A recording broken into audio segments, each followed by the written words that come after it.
Brad Williams, Excel Primed. It's review time. We're going to look at, well, we have 5 different date-related functions over here. Let's take a look. Over here on the left, everything should look familiar. How about the today function? How about the eDate? End of month? We can incorporate the date function if we wanted to, or we could do a whole host of different combinations. Information highlighted in yellow just correlates to the anatomy over here. The write-up we have talked about. Here we go. We're just going to go eDate. What is it? Returns a date in months ahead from a start date. Okay. What are we doing here? We're going 2 months forward. From when? Today. End of month. Today, -1 + 5 equals first day of current month. Is it? No. Can't be. First day of current month. It's that +5 that's going to screw this thing up.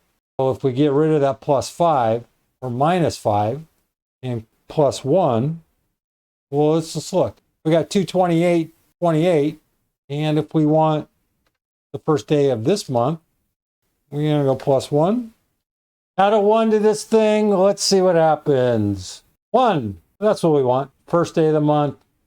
I'm thinking 1 and 5 could be. That's what we're going to do for end of month. And then tomorrow at 11 a.m. Well, today +1 + time 11. That's a nice one, huh? So we can add time. You can see where we just added a little bit of time. And 3/20/23. That would be tomorrow at 11 a.m. Okay. So here we go. Today, it's just a simple, no argument function. Today minus, we want 6 days in the past. We want 6 days in the future. We just go today +6. Remember that? Today, and if we want 70 days, 77 days from today. eDates, remember?